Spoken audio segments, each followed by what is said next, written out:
अर्जुन ने कहा आगे, देखो ब्राह्मण देवता, मैंने युद्ध में शंकर जी तक को संतुष्ट किया, तुम मेरा तिरस्कार मत करो। मैं मृत्यु को भी जीतकर तुम्हारे पुत्र को ला करके दूंगा। अब ब्राह्मण को विश्वास हो गया और उसने नवे बालक का जब जन्म हुआ, जन्म के समय आने पर अर्जुन को बुला लिया। वे गांडीव लेकर वहां पहुंच गए। उन्होंने बाणों से सूर्य का गार को रोक दिया, चारों तरफ से बाणों से सूर्य का घर ढक दिया, मच्छर भी अंदर घुस ना पावे। लेकिन अब तो गजब हो गया। पहले तो मरे हुए बालकों का शव मिल जाता था, इस बार तो ऐसी लीला हुई कि वो शव भी गायब हो गया, वो बच्चे का मुर्दा भी गायब हो गया। अब तो ब्राह्मण ने कहा कि अरे मैंने किस नपुंसक की बात पर विश्वास कर लिया।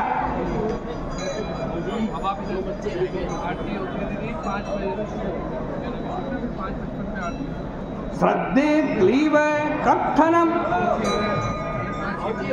राम राम जो कृष्ण बलराम प्रद्युम्न अनिरुद्ध नहीं कर सके, उसको यह क्या कर सकता? यह तो झूठा है, मूर्खता है इसकी जो इसने ऐसी प्रतिज्ञा की। इस प्रकार वह ब्राह्मण अर्जुन को गाली देने लगा। इधर अर्जुन ने इंद्र, अग्नि आदि सभी लोकपालों की पुरियों में जा कर के देख लिया कि कहाँ है बालक, ब्राह्मण का बच्चा कहाँ है, जहाँ वहाँ से ढूंढ लाऊंगा। लेकिन वो बच्चा कहीं नहीं मिला। इसलिए अर्जुन अपनी प्रतिज्ञा के अनुसार चिता बनाकर उसमें जलने के लिए तैयार हो गए। उसी समय भगवान श्री कृष्ण उनके पास आए और उन्होंने अर्जुन को जलने से रोक दिया। श्री कृष्ण की महिमा बड़ी विलक्षण है। वे अर्जुन के साथ रथ पर सवार होकर के आज प्रतीची दिशा में गए। देखो, कोई बढ़िया चीज ढूंढनी हो ना तो प्राक दिशा अर्थात पूर्व दिशा, इंद्रियों के सम्मुख की दिशा में ढूंढना चाहिए। श्री कृष्ण भगवान को जब आज विवाह करना था तो वे प्राक ज्योतिषपुर चले गए।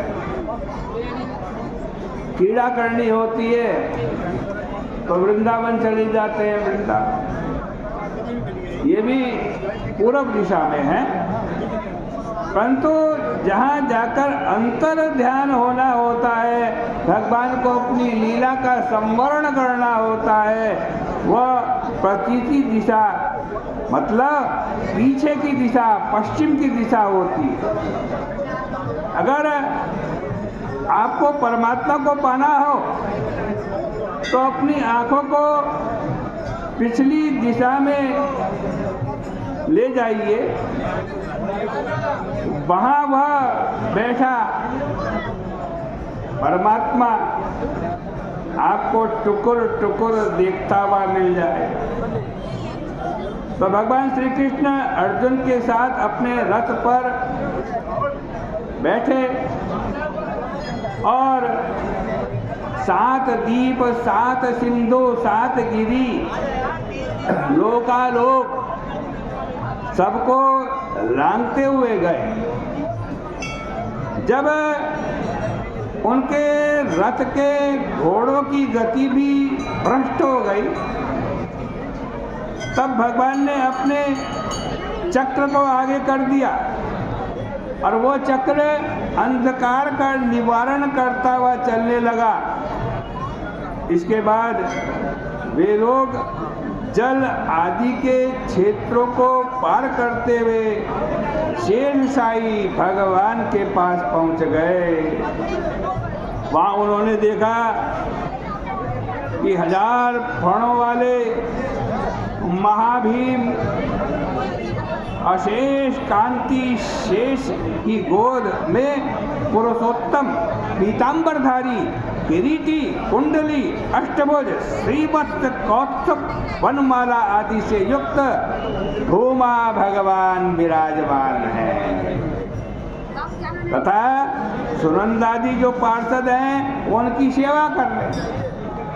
अब उन्हीं शेषशायी प्रभु ने भगवान से कहा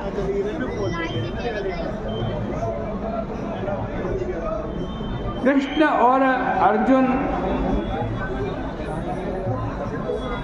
मेरे मन में तुम लोगों को देखने की बड़ी इच्छा थी, इसीलिए मैं ब्राह्मण के बालकों को बुला लेता था।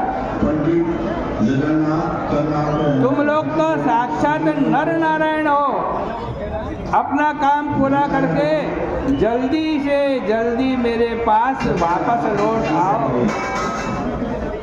श्री कृष्ण और अर्जुन ने भूमा पुरुष की आज्ञा स्वीकार की और ब्राह्मण के पुत्रों को लेकर अपने धाम लौट आए। उन्होंने ब्राह्मण को उसके बालक दे दिए। वैष्णव धाम की ज्योति और श्री कृष्ण की कृपा देखकर अर्जुन चकित हो गए। उन्होंने यह मान लिया कि श्री कृष्ण का प्रभाव असाधारण है। उसके बाद श्री कृष्ण ने खूब दान पुण्य किया और अर्जुन आदि के द्वारा धर्म का संस्थापन करवाया।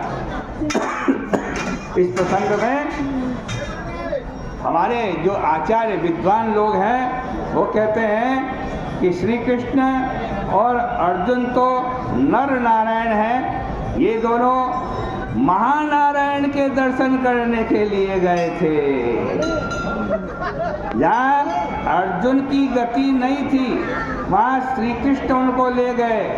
उन्होंने जिन महानारायण का दर्शन किया वह परम तत्व है। महानारायण है वो शेषशायी और पुराण पुरुष। लेकिन जब उन्होंने सुना कि वृंदावन धाम में श्री कृष्ण अपना सौंदर्य माधुर्य प्रकट करके लीला कर रहे हैं और द्वारिका में विवाह करके बच्चे पैदा कर रहे हैं, तब उन्होंने कहा कि ऐसा उपाय करें जिससे कि उनका दर्शन हमें प्राप्त हो जाए।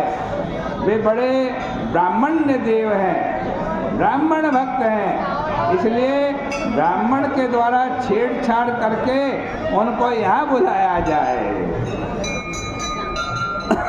तो ठीक रहेगा। श्री कृष्ण बड़े भक्तवत्सल हैं। अर्जुन की रक्षा के लिए वो हमारे पास अवश्य आएंगे और उनका दर्शन हो जाएगा। इस प्रकार महानारायण भगवान ने श्री कृष्ण का दर्शन करने के लिए ऐसी लीला रची थी। और यहीं पर श्रीमद् भागवत महापुराण के 10वें स्कंद का 89वां अध्याय परिपूर्ण होता है। कल को 90 अध्याय की कथा आपके सामने कहेंगे। यदि आप यहाँ रहते हो उस दिन तो शाम को आइए। स्वागत है। बोले गंगा मैया की जय।